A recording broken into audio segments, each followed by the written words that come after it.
Now we're going to talk about the resilient and flourishing countries. Jacques Gerberg, delegate of the Federal Council for Ukraine from Switzerland, government of Switzerland. Your round of applause, please. Mr. Jacques Gerberg.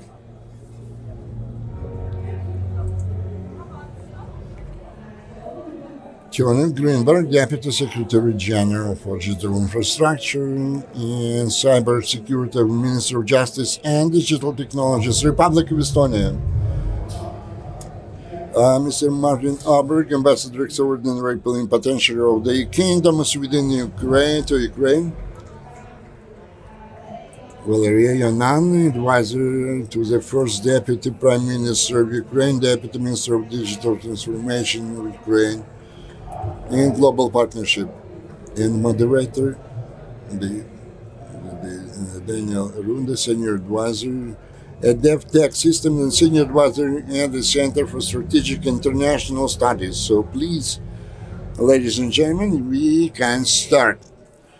The power of innovations, resilient and prosperous nations. I'm Dan Rundy, I'm the moderator. When I come to Ukraine, I see the future. The economy of Ukraine is hands, brains, and grains. Manufacturing, technology, and agriculture. In the peace economy, when peace is achieved, when victory is achieved for Ukraine, there'll be three other pillars in my mind. It'll be guns, rocks, and movies, meaning defense tech, minerals and energy, and the creative economy, including film, but other things in the creative economy.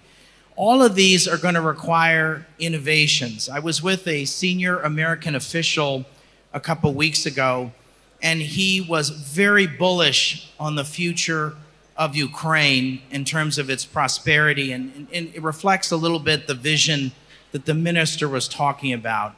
Absolutely, with a clear pathway for Ukraine to join the European Union, Ukraine will have an economy as large or larger than Poland's. And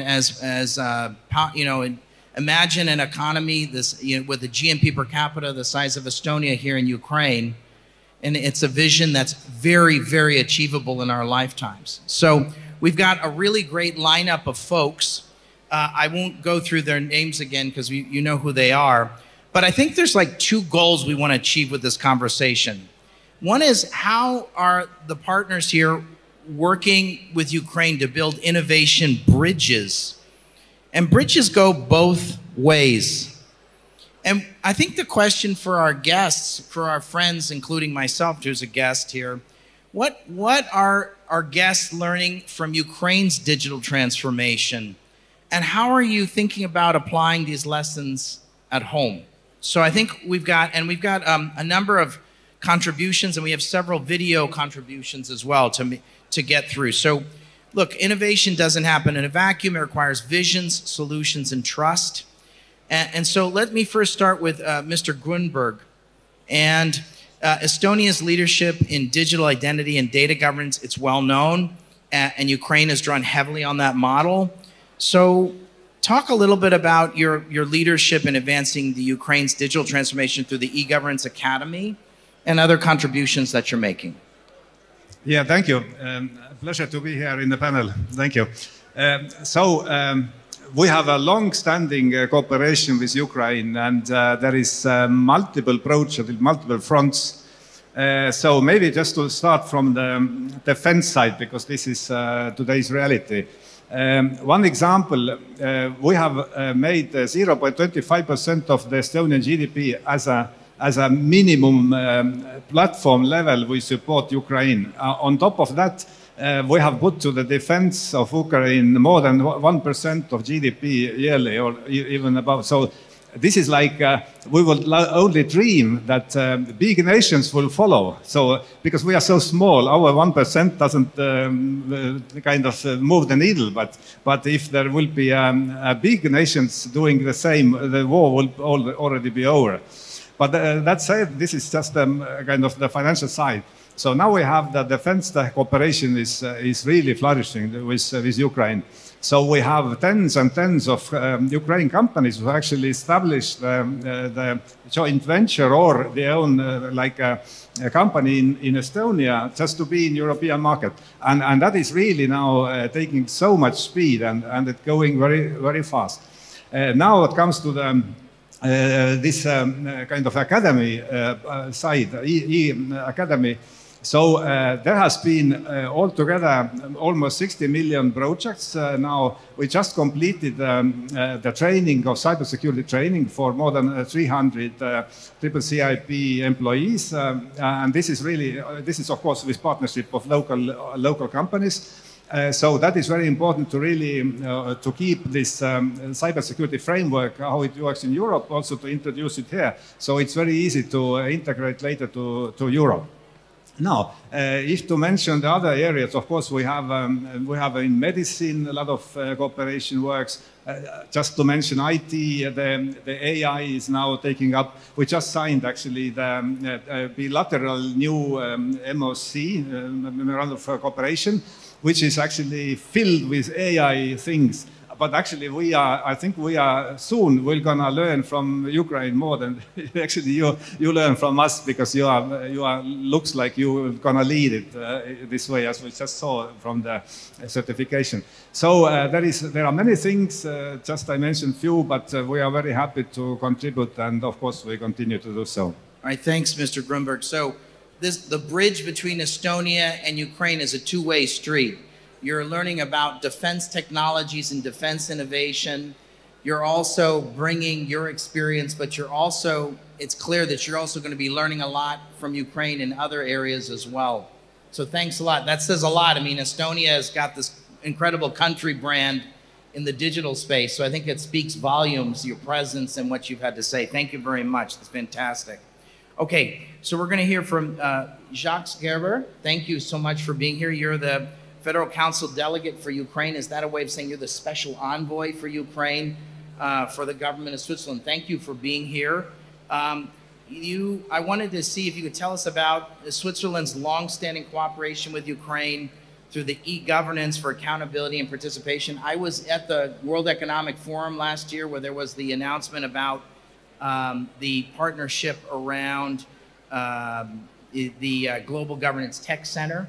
And so there's a series of things that Switzerland is doing, and obviously Switzerland is one of the highest ranked countries in the world for innovation, so you bring a lot to the conversation as well. So please. So thank you very much, first of all, for the invitation to this panel. You mentioned it, Switzerland is on the top of the innovation if you look at the Global Innovation Index. Why?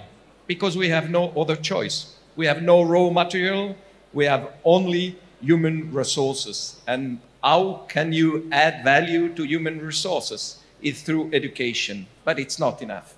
You have to have a good school system, high school, university, research, but still, it's not enough. You have to have the link between all those institutions and the reality, that means the private sectors. And we have that in Switzerland. We have 5, on the whole country, 5 innovation parks, which try to make the bridge between the university, between the fundamental research, to the reality, to the companies. And to be innovative, you have to answer to a need. And that's exactly what we heard already this morning. Ukraine has, at the beginning, a need to go through this digitalization reform. But once again, it's not enough. You have to have a strategy, you have to have a spirit. And Switzerland is very proud that we are with Ukraine since 10 years with the EGAP project, DER, to develop that part. And in another life, I was at the political level in Switzerland. And 10 years ago, I put in my first year an idea that my canton, a very small canton, should be the first totally digital in Switzerland. I never get it. Why? Because I didn't get the majority, because the need was not there at that time. And it's not enough to have the knowledge, the techniques, you have also to have the spirit, the ambitions, and then you can put a strategy in place, what we heard today. And actually, we are exactly in the same situation than Estonia. We have so many things to learn from Ukrainian. And we organized already last year an event in Switzerland with the Ministry of Digitalization. He came to Zurich to explain how to digitalize a country. What does it bring? How you have also to make the spirit positive, to be able to get this innovation in your blood. And this is very important to change the spirit in a country like Switzerland, to be able also to implement such a level of digitalization with AI and innovations. So education and research, the private sector and government all work together in Switzerland because they have to. Because when I think of Switzerland, I think about tourism, watches, I think about chocolate, but there's also pharmaceuticals, there's technology, there's Miltech, right? There's a whole series of industries that are really important to the Swiss economy that aren't just the ones that consumers think about, right? Yes, and I forgot to mention one thing. 70% of our youngs are doing a vocational education. 4 days a week within companies. Wow. To learn the real stuff, how to produce things, and 1 day per week at school to learn what you have also to learn from books. And then you have bridges to university, to high school, and that's why everybody at a certain point in his education process is linked with the reality, with the private sectors. And I think it's one part of the success of Switzerland. Yeah, I mean, it's very well regarded, your vocational technical training and this connectivity with the private sector. It's a lot to share, to learn. It's great, thank you. Okay, so Ambassador, thank you for being here. I'm hoping you could please discuss Sweden's participation in the Talent mechanism that aims to implement projects upgrading an IT infrastructure, protecting digital products, and training staff on key government institutions. But also, I hope you'll tell us a little bit of what you're learning with your cooperation with this two-way bridge, what Sweden is learning. Thank you. It seems a little bit unfair that I should be talking about the Talent mechanism next to representatives right, of exactly. Estonia. It's true. It's true. But the Talent mechanism, for those of you who don't know it, is a mechanism to strengthen Ukraine's cyber defenses by making the international support from outside more efficient, effective, and coordinated. It was thought up at the beginning of the war. It takes time to get governments going in this. Took some time to get it set up also with the Ukrainian side. But the idea is to protect critical and civilian infrastructure through a coordinated international interface. So basically clearinghouse, priority setting organization. Sweden is supporting with the first tranche of say $14 million US, which actually goes through the Estonian Center for International Development. The beneficiaries would be central local authorities. It would be state-owned critical infrastructure operators, needing both cybersecurity systems and capacity as well as integration. But I would also like to make the point that this is not just about the war. This is not just about securing this today. This is long-term, coming back to the minister's clear vision here. This is about recovery, this is about EU integration in the longer term as well. Amen, amen. I think that's the central point. Are you optimistic about EU integration for Ukraine? Very much so. I usually say that, you know, I'm Swedish, I'd love to see a third yellow and blue flag in the European Union.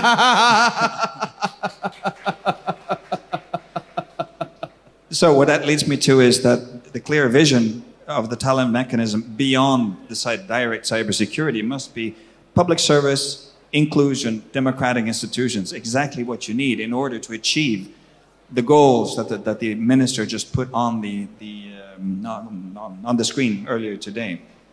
And also coming back to your main point about this being a bridge and bridges being two ways. what Sweden brings to the table is long-term expertise on governance, data protection, accessibility. These are the things that we've been doing for quite some time. From our side, we have a lot to learn for you in terms of the ability to innovate under pressure, as well as designing accessible digital services. We have nothing of the kind of DI. We have a couple of things that sort of work the same, but both Estonia and Ukraine are ahead of us. So there are things to learn for both of us here. And in fact, today we're actually signing a letter of intent for an innovation bridge, which is our show of commitment, our common show of commitment to deepen the cooperation from both our political leaderships and backed by both of our innovation ecosystems. And I think we have a message about that. Okay, we're going to roll the tape.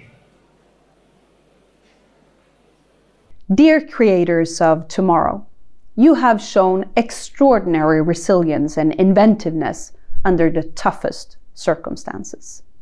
Now, I believe that your ambitious win-win strategy positions you as a rising force in the global innovation landscape in AI, semiconductors, cybersecurity, biotechnology, and autonomous vehicles.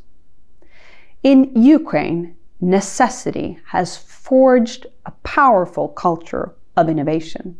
It is the fast experiments, agile processes, and bold ideas that drive your progress, qualities that we in Sweden admire and want to contribute to. Sweden is proud to be ranked #1 in Europe and #2 globally for innovation. We invest 3.4% of our GDP in R&D, 70% of which is funded by the private sector.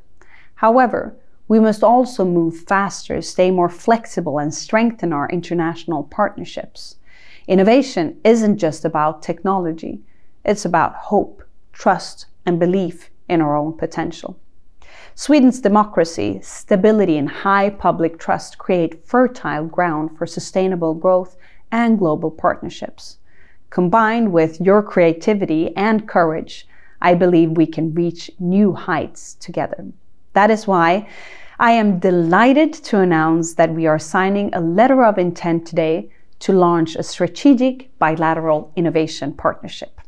Together, we will strengthen our cooperation in innovation ecosystems, technology, and digitalization. Your journey isn't only about rebuilding and winning the war. It's about redefining what's possible. Sweden stands ready to walk this path with you. Thanks, Ambassador. Okay, Valeria, there's clearly a necessity, there's an urgency. You need a vision and you need strategy, but you also need energy and you need leadership.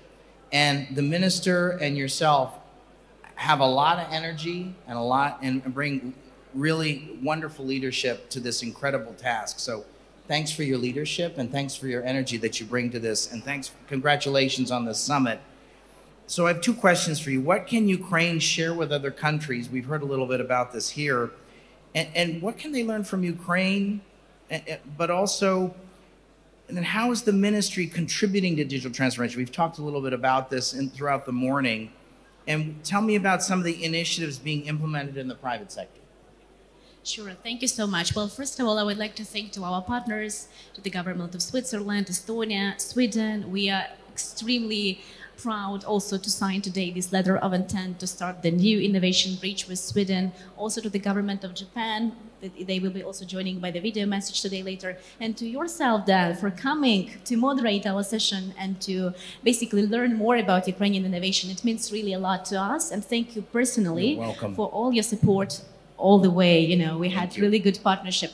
So answering your question, I don't think that I have really a lot of new things to say, but I think that the most important thing that helps other governments to innovate and to be result-oriented is actually to have a clear vision. We have been talking about this all morning, but that's really the truth. When you have a very concrete vision, for example, to build the most convenient digital state in the world, then you can check all of the reforms, products, every service, everything what you are doing. You could check does it align with our vision?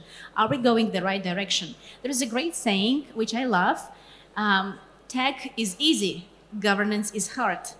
And honestly, I would say that one of the cornerstones of Ukraine's digital success, I think it's the political will. It's also the change which we had in the government. So basically, we had a new ministry which was created in 2019. The Ministry of Digital Transformation is the newest ministry in the Ukrainian government. The new position, which is called CDTO, or Chief Digital Transformation Officers, well, not so new already, but in 2020 it was a new position, and those are deputy ministers responsible for digital transformation in every ministry, agency, and regional council. And since I think April 2025 or May 2025, they are also responsible for innovation policy implementation. So basically, our minister, who is the deputy prime minister, he can coordinate all of the activities in digital transformation on national and regional level. And that's how we can move really fast with all of the products and reforms. As of today, as it was already said, you know, I think we achieved small digital revolution, because it's not just about DIA, which is used by 23 million Ukrainians, but it's also about DIA Education, National Edutainment Platform for Reskilling and Digital Literacy, to make sure that our citizens have this basic digital literacy to use digital services and to be competitive on the market. DIA Business, a project to support small and medium enterprises and help them to increase their level of digital maturity. DIA City, the best tax regime for IT in Europe, that was launched 2 weeks prior to the full-scale Russian invasion, and today has more than 3,000 businesses. And you know, DIA Engine, the low-code solution for creating state registries, DIA Hromada to support territorial communities, Mriya, the game changer for educational system, because the world is not waiting, and the technology and the growth, the exponential technology growth is not waiting for us to do something. We have to constantly innovate to deliver top-notch services and to really make changes to increase the quality of life of our people. So coming back to some very concrete answers, I think it's the vision, it's the political will, and of course, it's a disciplined approach to implementing all of those products. It should be a startup approach in the government. I know this phrase might be criticized, but if we wouldn't have the startup approach, we wouldn't be able to react so fast on the demand that we've seen on the market when the COVID started and when the invasion started. And this is something which is really important. And in that case, we are learning so much also from our partners, from Estonia, from Switzerland, from Sweden, from Japan. And, you know, this is all about constant cooperation and about constant learning from each other. Thanks, Valeria. Okay, we've got a few minutes, and then I know we have 2 more videos. There were a couple of questions about what suggestions or advice that you all might give the Ukrainian government aiming to make innovation a central driver of progress. From this conversation, obviously there's a lot to learn from your governments and my country as well about innovation and making innovation a central driver of progress from what Ukraine is doing. But anything you all want to share on that, or if any of you want to take on the issue of the role, how governments in your country support the innovation ecosystem, if you want to contribute to either of those. Let me start with you, Ambassador. Thank you. Valeria, you said tech is easy, governance is hard. I'm not sure I would put it that way. Then again, I'm from the governance side, but I think we need experts in both. And I think this is the key to your question. Because my answer, my advice would be to Ukraine, let people do their thing. Ukrainians are fantastically creative. The government's job, the way we see it, is to create a good environment, a stable environment. Don't think of it as regulation. Don't tinker to make it perfect every time. But set it out there, make it work, make it clear, and then let people do their thing. Clear rules, make it easy. This has been our fundamental recipe. Again, coming back to what my Swiss colleague said, good education is the basis. Ukraine has that. Let the government, again, clear, stable environment. Let private enterprise do its thing. It can work with government institutions, but let the private enterprise be the driver. And then, clear vision, make it happen. In our case, it's not the government that produced the biggest successes lately. It was private enterprise, Spotify in music, Klarna in payments. Those are our biggest successes on the private side. But again, clear rules, let creative people do their thing. Great, great. Okay, please. Yeah. So if we look at the early success of Estonia, when we created our data exchange platform X-Road and the ID cards for the authentication 10 years ago, so this was actually born from the private sector as a force. But the government wasn't government allowed this to happen, and that is actually a very important thing. You shouldn't be on a way if the private sector innovation is really working. But of course, government has very important roles also. So to create more actively the public-private partnerships, to work to foster the cooperation with the universities, to create this kind of innovation framework, to, of course, not to mention just to regulation, which need to be light and easy and accessible to everybody, to creating, of course, the investment case. For example, our early success story in Estonia is that we have established zero income tax for companies if you reinvest your profits. If you take profits out as a dividend, then you pay your income tax. Otherwise, it's zero. And this actually boosted a lot of foreign investment in early days because it's really efficient to be there. Of course, only the companies who came, they had the vision to stay there, because if you reinvest the profits, this means that you are not only for making money, but you also for growing. And of course, later you have time to take your dividend. So there is many things governments can do, has to, but you shouldn't be on a way where the private sector drives the innovation. Okay. Maybe I will just repeat that the government's role is to make education a true foundation for innovation by, for example, co-designing programs with industry, by promoting science, mathematics, physics. I think we are not good enough in Switzerland on such an issues. Modernizing also the vocational school infrastructure. And also a very important thing is encouraging upskilling, because what we learn today is already the past tomorrow. So we have every day to learn to upscale our own capacity. But innovation bring also responsibility to the government. Just take the example of managing the data. If you collect so many data on private life of the people, you have to have the environment to manage properly those data. And you have to have the people on board. Of course, let the people do, but you have to have them on board. We just voted a month ago in Switzerland about the numeric identity. 51% say yes, 51s. Nothing. We were at the limit to say a second time no. We already say no 3 years ago. So you see, it's very difficult to have always the people on board in a crisis like you have actually in Ukraine. I'm not saying that it's easier, but you have a so huge need that you have to do something. But after all, you have to take into account that you have different structure in your population, different needs, and you have to have everybody on board.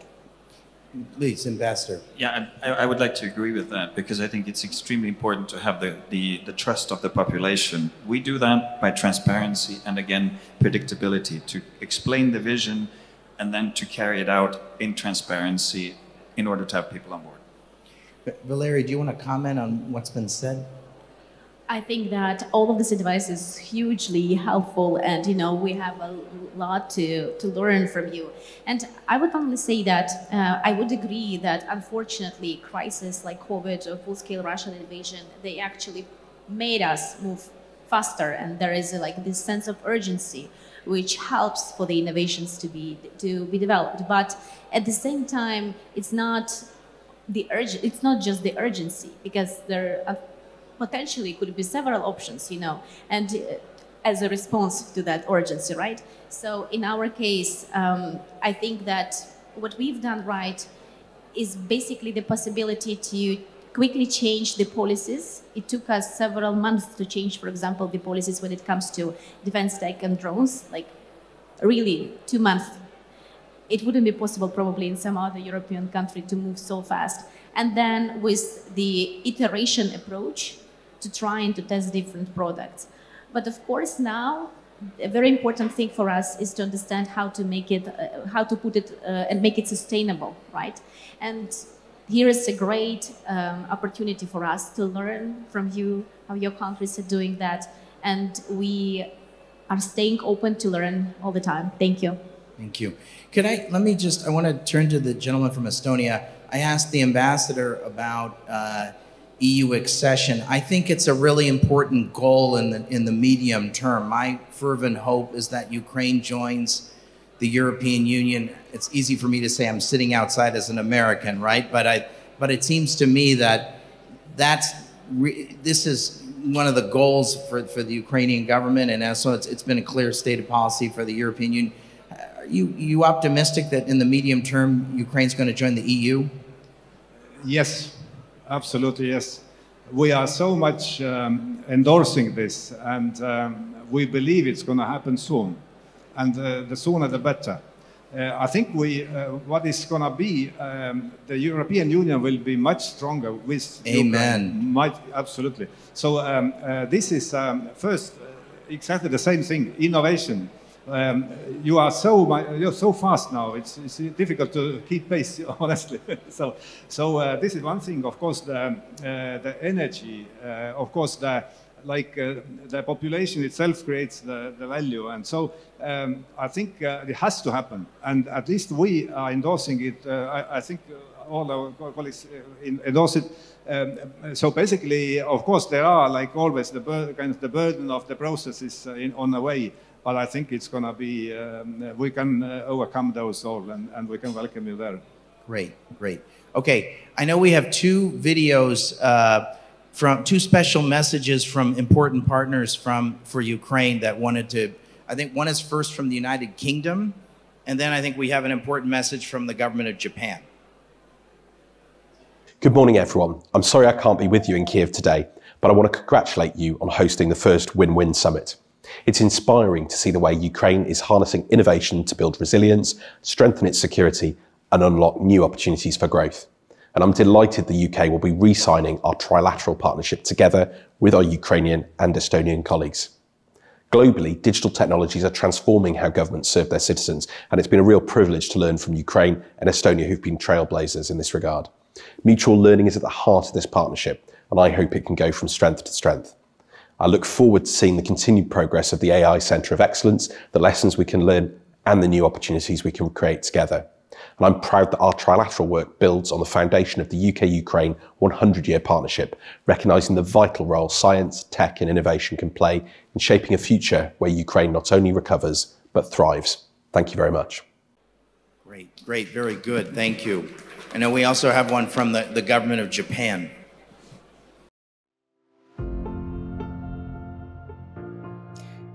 Distinguished guests, colleagues, and friends, greetings from Japan. It is a great honor to join you at the Win-Win Summit 2025. My name is Chikako Masuda, Head of Intelligence Research at the Digital Agency of Japan. Japan deeply admires Ukraine's unwavering determination to fight for its sovereignty and to rebuild through innovation. Since the onset of Russia's full-scale invasion, Japan has stood firmly with Ukraine and its people. We have contributed over $12 billion in humanitarian and reconstruction assistance, including support for Ukraine's digital infrastructure, such as the DA platform. One inspiring example is the digitalization in the public sector course developed by Ukraine's Ministry of Digital Transformation in 2022. which was incorporated into my team's youth-driven policy innovation project in Japan, showing how learning travels across borders. We now live in an era of high speed of polarization per minute. In such times, governments must evolve from regulators to co-creators of innovation. The digital agency serves as a bridge between government, citizens, and private sector, designing digital policies with people. The common key question for all of us in government is, how do we navigate expanding fields while maximizing the benefits for our citizens? Creating shared knowledge through dialogue with other governments plays a vital role in untangling this challenge in situations that require AI governance. Ukraine's innovation journey is already inspiring the world. My advice centers on 3 C's. Keep empowering innovators and young leaders as co-creators. Make government a catalyst for the global collaboration. And foster connections across borders. Ukraine has already advanced into the next stage of digital development. I hope to serve as a humble catalyst for this movement in Japan, learning, connecting, and growing together with all of you. Let us shape together a digital future grounded in trust, innovation, and human dignity. Japan remains committed to working with Ukraine and all like-minded partners to achieve a just and lasting peace in Ukraine. Thank you. They're a long-term partner and a reliable and generous partner, and I know they've been made a long-term commitment to Ukraine, so I'm so happy that there was a video from the government of Japan. We have a couple more minutes. I want to take advantage of the panelists. The gentleman from Estonia mentioned innovations around defense, and I know Sweden's been very generous with the jet planes. I think they've been very well received here in Ukraine. I know we're not supposed to talk too much about defense, but I do want to spend 1 minute because I think one of the sectors where you're seeing technology and innovation is in the defense space. So I'd welcome either Switzerland or Sweden if you wanted to just comment on that as well in terms of what you're learning from what's happening here in the defense tech space. Let me start with you, Ambassador. Yeah. First of all, I think I need to make it clear that the jets are not exactly on the way. This is again about the future tech. It's again about partnership. It's a two-way street because this is part of something much bigger. Yes, we're going to negotiate a deal on the jets, but it's also about a broader defense tech cooperation. I think that Ukraine is known for its revolution in drones.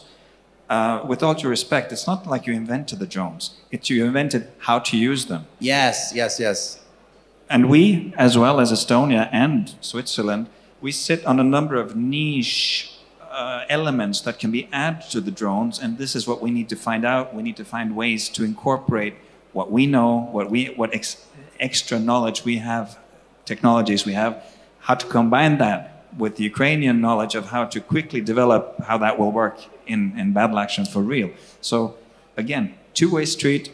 We have the jets up here, but there's a lot more going on under the surface. Yeah, I had lunch with one of your colleagues from one of your civilian agencies, and I asked about their interest in investing in defense tech in Ukraine. They said that's not allowed with their specific agency, but could you imagine the government of Sweden in some way supporting defense tech or investing in defense tech innovations in Ukraine? We are investing in the sense that we're going through the Danish initiative. We are looking at ways to cooperate either through creating funds or otherwise supporting. Again, I want to get back to what I said. Let the people do their thing. We're not the guys with the defense tech. The companies are the guys with the defense tech. We need to get them to cooperate, and that's how we're going to make it work. Valeria. Just a quick correction. Ambassador, I don't think that we said that we invented the drones. However, maybe some drone producers might say, might argue for some specific type of drones. Though I completely agree with you, and we are extremely grateful for your support, and we expect this new innovation bridge, which would be assigned, would also cover the big part of defense tech, specifically with the Brave One, our defense tech cluster. But yeah, overall, thank you very much for that. You didn't invent them, but you're better at using them than anyone else on the planet. Anybody else on the planet. I also think one of the things about Ukraine, just if I may, on the defense side, is it's about to achieve sometime in the next 6 months, if it hasn't already, a Chinese Communist Party free supply chain in its supply chain. And no one has achieved that to date. Now, I know Switzerland's a neutral country. I know that. I've been to Switzerland. It's a wonderful, but you have a very strong defense sector. And so I'm wondering how Switzerland as a neutral country is observing the innovations in the defense tech sector here, and how is Switzerland thinking about it? That's actually a very important issue in Switzerland. How to deal with innovation in different sectors, how to deal with our defense as a whole. It's actually a very difficult question in Switzerland because of this neutrality dimension. But I think at the end of the day, if you make research on drones for environmental reason or for agriculture, or anything, you can't avoid the transfer of technology. No government can do that. Technology is transferring without asking anything to the government. But we are trying to help Ukraine in different other sectors. Demining, I was in Japan, here 100 million and using drones for that, sure. And the needs actually are so big that I think that each country can find its solution regarding to his own legal situation. Great. But directly investing in defense sectors is not allowed in Switzerland. Okay, how about Estonia? Could you imagine Estonia investing in the Ukraine? You talked a little bit about it. Could you elaborate a little bit more about how Estonia is supporting the defense tech sector in Ukraine? Yeah, just recently, first time in history, we created also, it's a governmental defense fund, which is now the real like a venture fund, only meant for defense. And of course, a lot of it goes to the joint ventures together with Ukraine, or even directly to Ukrainian companies. This is one. The second is we have a hugely vibrant startup defense sector, which is actually, I think there are tens or if not hundreds people constantly on the ground here testing their gear, because that's the only place in the world where you really can make a difference and also contributed to the war. So I think there is many dimensions which we really have taken, and we are very open in this case. We have no restrictions. We can kind of transfer fund to fund from government to defense sector. Okay, so you can have energy, you can have leadership, which Ukraine has. You have a necessity, you have a vision, you have a strategy, which Ukraine has. But I want to just end with what Ambassador said earlier, is let the Ukrainian people do their thing. Let the Ukrainian people do their thing. And government sort of sets the rules of the game, enables it, supports it, but let the Ukrainian people do their thing. And I know Ukrainian government is doing that. So please join me in thanking the panelists. And thanks, Valeria, for having me. Congratulations on this very successful conference.